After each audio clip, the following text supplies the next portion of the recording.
Bonjour à vous les scorpions, ici Nancy de la chaîne Maître Phare Tarot qui vous accueille pour un tout nouveau tirage. Cette fois-ci, c'est en lien avec cette pleine lune du 29 septembre. Alors, le tirage est pour vous si vous êtes signe solaire, si vous êtes signe lunaire ou ascendant. Alors, on va commencer aujourd'hui par regarder où se trouve cette pleine lune. Donc, on va la situer sur la carte zodiacale. Du côté du soleil, il se trouve en balance à 6 degrés, 6 degrés 0 minutes.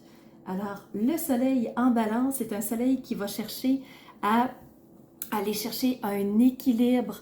Donc, dans notre identité, on va sûrement chercher l'équilibre, chercher à ce que tout le monde soit bien, à ce que nous aussi, on soit bien, mais surtout dans une ambiance de groupe. Donc, le collectif. Est-ce que tout le monde est bien? Est-ce que tout le monde est heureux? Est-ce que ça se passe bien pour tout le monde? Alors, soleil, côté identitaire qui nous sommes, se trouve en balance. Donc, c'est sûr qu'on va chercher l'équilibre, on va chercher à fuir les conflits probablement. On ne sera pas très bien là-dedans. On va chercher à plaire au maximum de personnes. Alors, c'est vraiment ce qui nous attend pour cette pleine lune côté soleil. Et comme c'est une pleine lune, la lune se trouve complètement à l'opposé de la roue zodiacale. Alors, on va traverser complètement en face et on va retrouver la lune à 6 degrés 0 minutes elle aussi, mais dans le signe du bélier, un signe de feu pour la lune. Alors, les émotions, les intuitions, le ressenti vont sûrement s'enflammer, vont sûrement prendre une ampleur assez forte, qui va sûrement nous souffler beaucoup de choses parce que la lune est dans un signe de feu et le bélier, c'est le moi, c'est comment moi je vois les choses, comment je me positionne. Alors, foncez pour aller atteindre nos objectifs.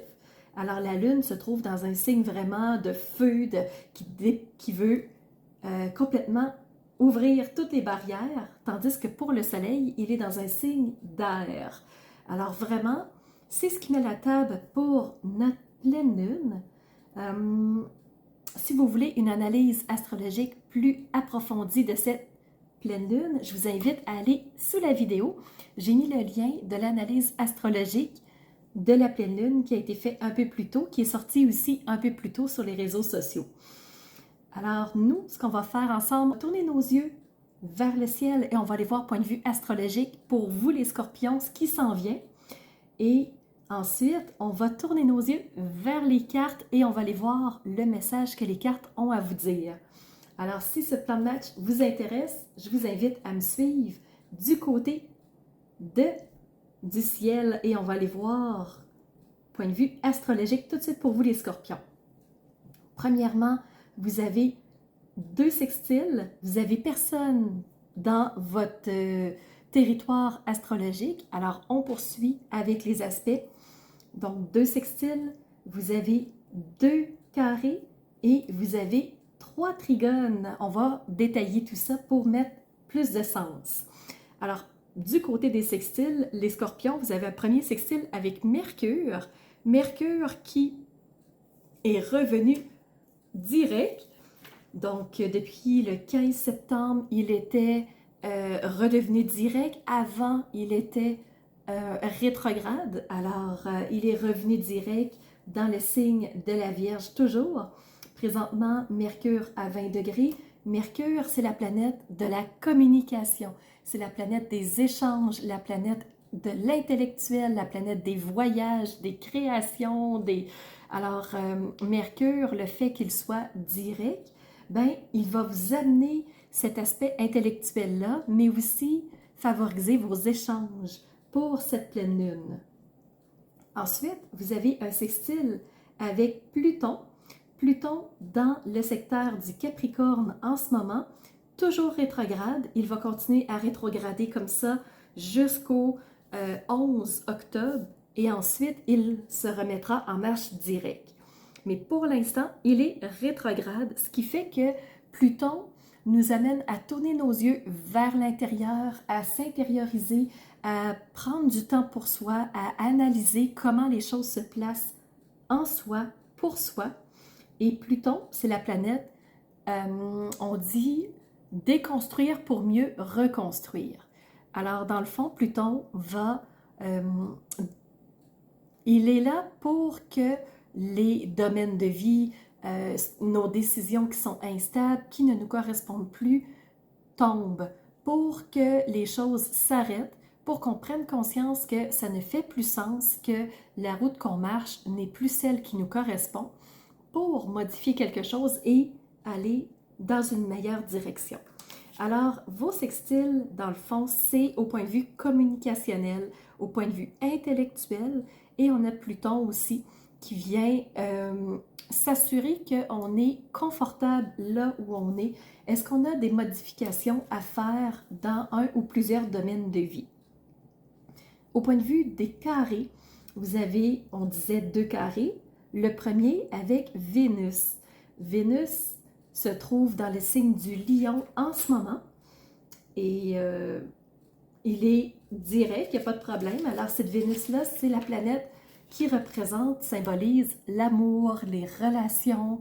Est-ce qu'on est bien là où on est? Est-ce qu'on ose se faire des petits plaisirs? Est-ce qu'on ose s'occuper de soi? Et là, Vénus étant en carré, ben, ce que ça me dit, c'est que justement, au point de vue de ce que je vous ai nommé juste un peu plus tôt, c'est comme s'il y avait un petit peu de problématique, comme si on n'ose pas se faire plaisir, on n'est peut-être pas super bien dans le relationnel, il y a peut-être des conflits à quelque part.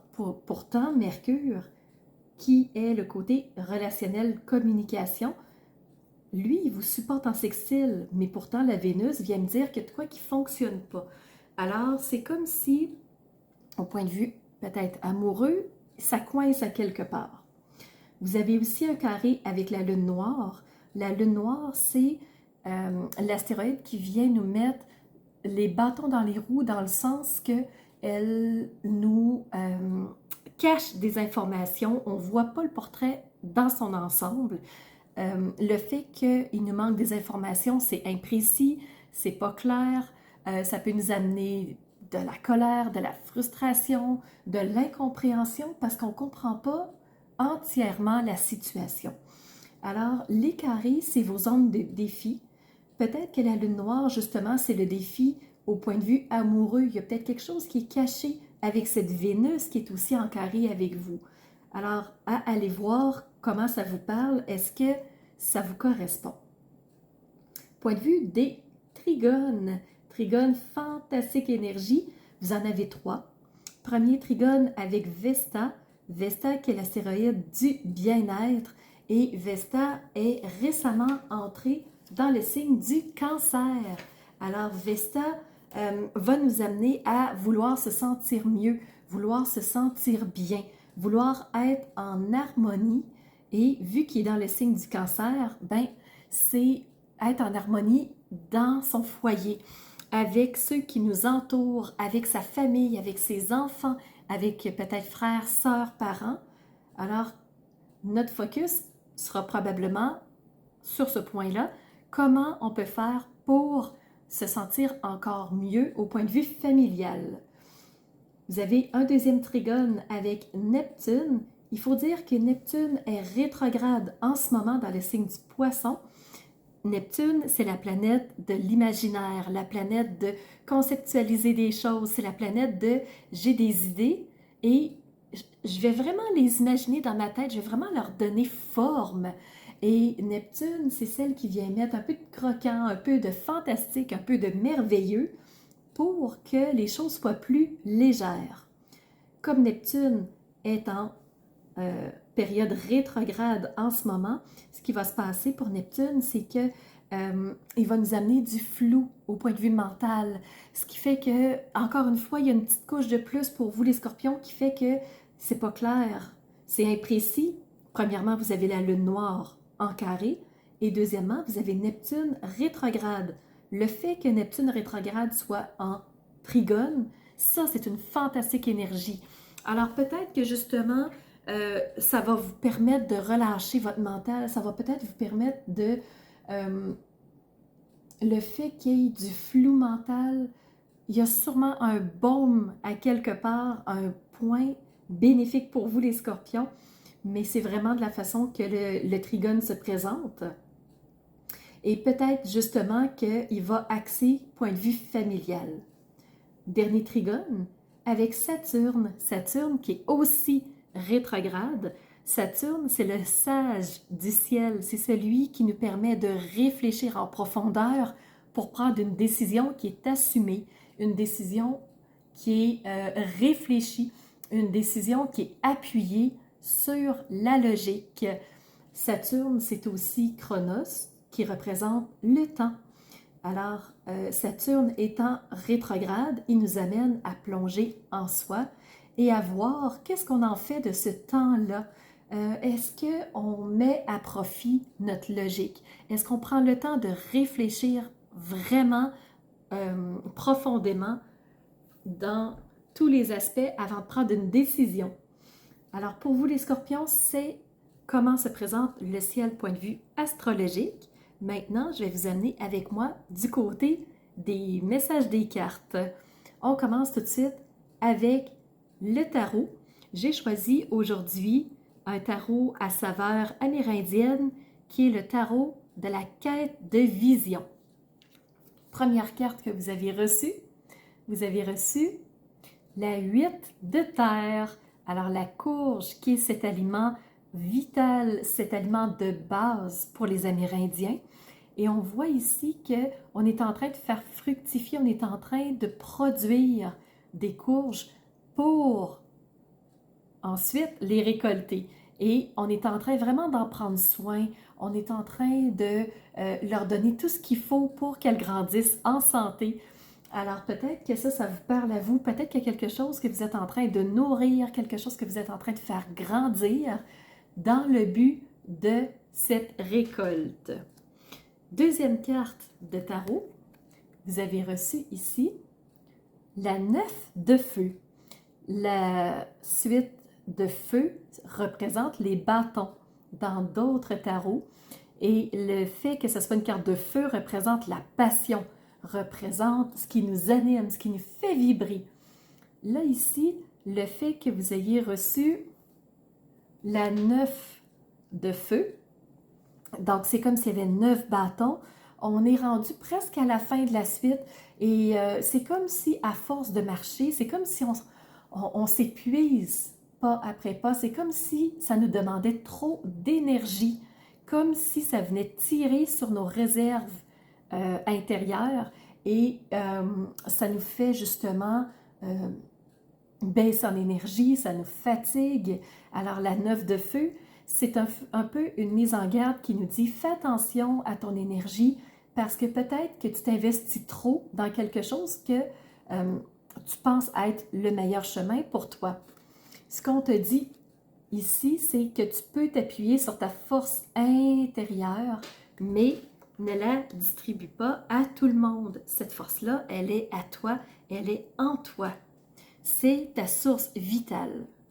Vous avez reçu, en troisième carte, la 5 d'eau.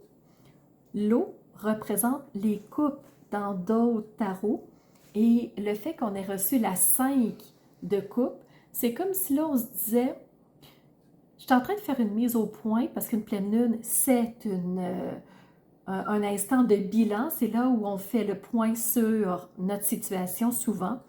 Et là, c'est comme si la personne se dit, attends un peu, je suis en train de regarder ma situation. Et dans le fond, ce qui s'est passé, je vais vous la mettre en mots. Donc, il y a quelque chose qui me plaisait, il y a quelque chose qui a attiré mon attention, je l'ai fait grandir. C'est venu, par exemple, m'épuiser, c'est venu gruger sur mon énergie. Et là, je me rends compte que c'est peut-être pas nécessairement le chemin qui me correspondait. Et on peut peut-être avoir envie de tomber dans la nostalgie, regarder puis dire oui, mais avant c'était mieux, je pensais que j'avais fait un pas en avant, je pensais que je m'étais améliorée, je pensais que... Et là, on se rend compte que c'est peut-être pas ce qu'on aurait voulu. Peut-être qu'en cours de route, on a perdu des choses parce que si vous regardez, le mot en dessous, c'est perte. Alors, c'est une carte de nostalgie, une carte de tristesse. Le ciel est noir, mais pourtant, il y a des étoiles. Des étoiles pour nous guider, pour nous dire qu'on n'est pas tout seul.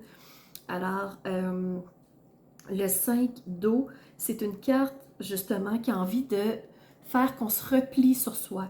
Oui, on est dans des énergies astrologiques qui nous amènent vers l'intérieur, mais attention de ne pas s'apitoyer, de ne pas s'endormir, de ne pas prendre la décision de ne plus avancer.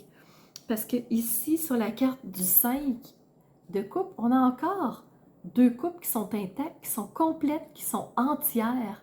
Mais si on s'attarde uniquement sur celles qui sont percées, celles qui ont été brisées, celles qui ont été perdues, c'est sûr qu'on ne peut pas voir ce qui nous nourrit encore un peu plus haut. C'est comme si on ne voyait plus l'ensemble de la situation. C'est pas pour rien, vous avez quand même la lune noire en carré. Deuxième carte, pas de deuxième, dernière carte de tarot, vous avez reçu le Père de terre. Donc, la suite de terre, c'est exactement la même suite que la première que vous avez reçue, la 8 de terre. Et là, on a le papa. Le papa qui se présente, donc cette autorité masculine, cette autorité qui vient prendre soin, cette autorité qui est bien installée, qui est bien ancrée dans la terre. Et cette carte-là te dit, est-ce que tu te sens en sécurité où tu es? Est-ce que tu te sens bien là où tu es? Est-ce que tu es ancré à cette terre-là qui te nourrit, qui prend soin de toi? Est-ce que tu prends soin d'elle, toi aussi? Donc, il y a un questionnement ici de la part du Père de terre. Et le Père de terre, ici, il y a un petit mot, c'est la fiabilité. Donc, il est fiable, il est ancré, il est présent, il est protecteur, ce Père de terre-là. Alors, c'est une invitation à revenir, à s'ancrer en soi. Je vais continuer avec la carte du message de ton âme qui va résonner beaucoup avec, ici, la 8 de terre. Vous avez reçu récolter. Alors, on fait grandir les choses, on nourrit les choses, on en prend soin, hein? On est ancré pour être capable ensuite de récolter. Alors, je vais aller vous lire qu'est-ce qui est écrit ici sur la carte. Récolter, cela fait un moment que tu sèmes et travailles dur pour mener à bien tes projets. Le temps de la récolte est enfin arrivé. Tu vas pouvoir savourer ce moment tant attendu et pour lequel tu as tant travaillé. Alors oui, tu as nourri, mais il sera temps de récolter. C'est normal de te sentir fatigué parce que tu as travaillé d'arrache-pied à cette récolte qui vraiment va venir te nourrir. Le fait de récolter, avec le chemin de l'éveil, on te parle du partage. Oui, tu récoltes sûrement de beaux fruits, tu récoltes de l'abondance. N'oublie pas de partager. N'oublie pas que les autres aussi peuvent goûter aux fruits de tes efforts si tu juges que ces personnes-là sont méritantes aussi. Alors, en parlant de récolte, j'ai tiré deux cartes dans l'oracle des Médéors qui te confirment que, avec la carte ici, la réussite sera là pour toi. Oui, tu vas réussir. Oui, tu vas récolter. Oui, tu vas arriver à ton objectif. Par contre, ce que les Médéors te disent aussi, c'est qu'il y a un mauvais œil autour de toi. Il y a une forme de trahison, une forme de jalousie. Et c'est ça qu'on voit ici comme dernier mot, jalousie. Il y a quelqu'un qui est jaloux de ce que tu fais grandir. Il y a quelqu'un qui ne veut aucunement que tu réussisses et qui fera sûrement tout pour t'empêcher de réussir. Alors, attention à qui tu partages les choses. Peut-être que ça ne sera pas la bonne personne. Alors, dernière chose, si tu te demandes comment faire, j'ai demandé ici un petit message qui est les énergies de guérison, l'oracle des énergies de guérison. Et toi, tu as reçu la sérénité. Donc, continue à focaliser sur ton chemin, continue à faire grandir ce qui t'intéresse, continue à alimenter ce qui te nourrit en toute sérénité ici. Et c'est comme ça que tu pourras réussir à atteindre ton objectif parce que tu seras dans une paix intérieure.